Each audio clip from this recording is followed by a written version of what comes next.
Thank you very much, Mr. President. Ladies and gentlemen, good evening. Assalamu alaikum. Lovely to see you all here tonight. We are having a very entertaining night, are we not, with some very interesting things being said. From the other side of the house tonight, let me begin by saying, as a Muslim, as a representative of Islam, I would consider myself an ambassador for Islam, a believer in Islam, a follower of Islam and its Prophet. So, in that capacity, let me begin by apologizing to Anne-Marie for the Bali bombings. I apologize for the role of my religion and me and my people, for the killing of Theo van Gogh, for 7/7. Yes, that was all of us. That was Islam, that was Muslims, that was the Quran. I mean, astonishing claims to make in the very first speech tonight, on a day like today, where the Conservative Prime Minister of the United Kingdom is having to come out and point out that these kind of views are anathema. And I believe you're trying to stand for the Labour Party to become an MP in Brighton. If you do, and you make these comments, I'm guessing you'll have the whip withdrawn from you, but then again, UKIP's on the rise, they'll take you, the BNP, they might have something to say about your views. What Mehdi Hassan always says. By the way, just on a factual point, since we heard a lot about the second speaker, about how backward we Muslims all are, on a factual point, you said that Islam was born in Saudi Arabia. Islam was born in 610 AD. Saudi Arabia was born in 1932 AD. So you were only 1,322 years off. Not bad? Not bad start there. Talking of maths, by the way, a man named Al-Khawarizmi was one of the greatest mathematicians of all time, a Muslim, worked in the golden age of Islam. He's the guy who came up with not just algebra, but algorithms. Without algorithms, you wouldn't have laptops. Without laptops, Daniel Johnson tonight wouldn't have been able to print out his speech in which he came to berate us Muslims for holding back the advance and intellectual achievements of the West, which all happened without any contribution from anyone else other than the Judeo-Christian people of Europe. In fact, Daniel David Levering, the author of the Pulitzer Prize-winning historian and author of The Golden Crucible, points out that there would be no Renaissance, there would be no Reformation in Europe without the role played by Ibn Sina and Ibn Rushd and some of the great Muslim theologians, philosophers, scientists in bringing Greek texts to Europe. As for this being our university, I will leave that to the imagination as to who is our and who is there. I studied here too.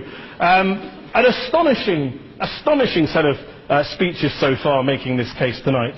A mixture of just cherry-picked quotes, facts and figures, self-serving, selective, a farrago of distortions, misrepresentations, misinterpretations, misquotations. Daniel talked about my article in the New Statesman, which got me a lot of flack, where I talked about the anti-Semitism that is prevalent in some parts of the Muslim community, which indeed it is. Of course, I didn't say in that piece that it was caused by the religion of Islam. In fact, modern anti-Semitism in the Middle East was imported from, finish the sentence, Judeo-Christian Europe, where I believe some certain bad things happened to the Jewish people. In fact, Tom Friedman, Jewish-American columnist in the New York Times, told me in this very chamber last week that he believed, had Muslims been running Europe in the 1940s, 6 million extra Jews would still be alive today. So I'm not going to take lessons in anti-Semitism from someone who's here to defend the Judeo-Christian values of a continent that murdered 6 million Jews. Moving swiftly on. Yes. Absolutely. Well, I'm about to make that point. No, I'm about to make that point. You're right. I agree with you. I agree with you 110%. That is my point. I don't think Europe is evil or bad. I'm a very proud European. I don't want to judge Europe on the basis, but if we're going to play this gutter game where we pull out the Bali bombing and we pull out examples of anti-Semitism in the Islamic community, then of course I'm going to come back and say, well, hold on. I mean, look, let's be very clear. Daniel here was a last-minute replacement for Douglas Murray, who had to pull out. And Douglas and I have a well-documented differences, but to be fair to Douglas, as to be fair to Anne-Marie and to Peter, atheists.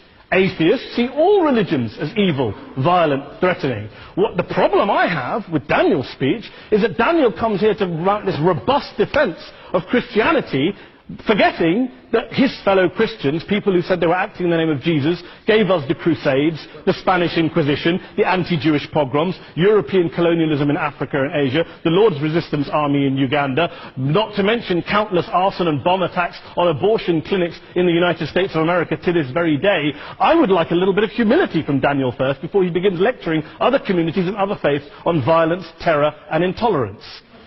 But, no thank you. Some water. But I would say this, to address the gentleman's very valid point here, I'm not going to play that game. I don't actually believe that Christianity is a religion of violence and hate because of what the LRA does in Uganda or what Crusaders did to Jews and Muslims in Jerusalem when they took back the city in the 12th or 13th or whatever century it was.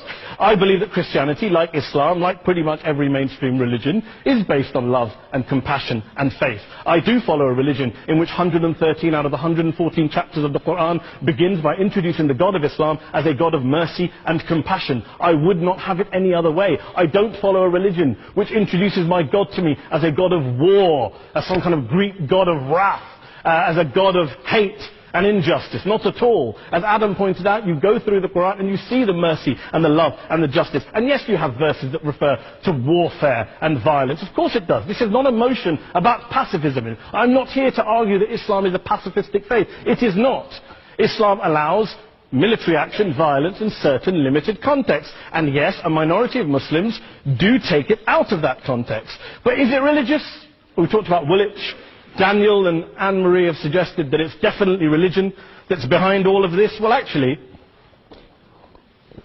what I find so amusing tonight is we're having a debate about Islam, and the opposition tonight have come forward. We have a graduate in law, a graduate in modern history, a graduate in chemistry, and, you know, I admire all of their intellects and their abilities, but we don't have anyone who's actually an expert on Islam, a scholar of Islam, a historian of Islam, a speaker of Arabic, even a terrorism expert or a security expert or a pollster, let alone to talk about what Muslims believe or think. Instead, we have people coming here, putting forward these views, putting forward these sweeping opinions. Listen to Professor Robert Pape of the University of Chicago, one of America's leading terrorism experts, who, unlike our esteemed opposition tonight, studied every single case of suicide terrorism between 1980 and 2005, 315 cases in total. And he concluded, and I quote, "There is little connection between suicide terrorism and Islamic fundamentalism or any of the world's religions. Rather, what nearly all suicide terrorist attacks have in common is a specific secular and strategic goal to compel modern democracies to withdraw military forces from territory that the terrorists consider to be their homeland." And the irony is, when we talk about terrorism, the irony is that the opposition and the Muslim terrorists, the Al-Qaeda types, actually have one thing in common. Because they both believe that Islam is a warlike, violent religion. They both agree on that. They have everything in common. Osama bin Laden would be nodding along to everything he's heard tonight from the opposition side. He agrees with them. The problem is that mainstream Muslims don't. The majority of Muslims around the world don't. In fact, a gentleman here started quoting all sorts of polls. Gallup carried out the biggest poll of Muslims around the world, of 50,000 Muslims in 35 countries. 93% of Muslims rejected 9/11 and suicide attacks. And of the 7% who didn't, they all, when polled and focus grouped, cited political reasons for their support for violence, not religious reasons. And as for Islamic scholars and what they say, well, Daniel talks about our University of Oxford. We'll go down to Oxford Centre for Islamic Studies, get hold of a man named Sheikh Afifi al-Akiti, who is a massively well-credentialed and well-respected Islamic scholar, who has studied across the world, who in the days after 7/7 published a fatwa denouncing terrorism in the name of Islam, calling for the protection of all non-combatants at all times, and describing suicide bombings as an innovation with no basis in Islamic law. Go and listen to Sheikh Tahir al-Qadri, one of Pakistan's most famous Islamic scholars, who published a 600-page fatwa condemning the killing of all innocents and all suicide bombings unconditionally without any ifs or buts. There's nothing new here. This is mainstream Islam, mainstream scholarship, which has said this for years. You don't go out and kill people willy-nilly in the high street or anywhere else, on a bus or a mall, based on verses of the Quran that you cherry-pick without any context, any understanding, any interpretation, or any commentary of Islam. Anne-Marie comes and scares us with her talk of Sharia law. I would like to see the book of Sharia law. It doesn't exist. People argue over what Sharia law is. And you empower the extremists by saying there is only one version. You empower them all. I don't believe you took any interruptions, Anne-Marie, so I think you should stay there for a moment. Here's what we're dealing with. Here's what we're dealing with. I took your point. Here we are dealing with a 1400-year-old global religion, followed by 1.6 billion people in every corner of the world, a quarter of humanity, of all backgrounds, cultures, ethnicities. And yet the opposition tonight wants to generalize, stereotype, smear, in order to desperately win this debate. And here's my question, if we're going to generalize and smear. If, okay, people say yesterday's bombers, and we've got to be careful, there's a trial going on, were yesterday's attackers, motivated by Islam? Big debate. I don't believe they were. Let's say they were. Let's say Faisal Shahzad, the Times Square bomber, was motivated by Islam. Let's assume, for sake of argument, that Richard Reeves, the shoe bomber, was motivated by Islam. If Islam is responsible for these killings, if Islam is what is motivating these people, and Islam is therefore not a religion of peace, a religion of war, then ask yourself this question: why aren't the rest of us doing it? Why is it such a tiny minority of Muslims are interpreting their religion in the way that the opposition claim they are? Let's assume there are 16,000 suicide bombers in the world. There aren't. Let's assume there are for the sake of argument. That's 0.001% of the Muslim population globally. What about the other 99.99% of Muslims who the opposition tonight either ignore or smear? The reality is that the rest of us aren't blowing ourselves up tonight. The reality is that the opposition came here tonight not worried about the fact that me and Adam might pull open our jackets and blow ourselves up tonight because we're followers of a warlike warrior religion which wants to take over Europe and Daniel's university. The issue is this. The issue is this. Unless the opposition can tell us tonight, and Peter Atkins is here, one of our great atheist intellectuals, can tell us tonight, can answer this question tonight: why don't the vast majority of Muslims around the world behave as violently and aggressively as a tiny minority of politically motivated extremists? Then they... Thank you very much for your time.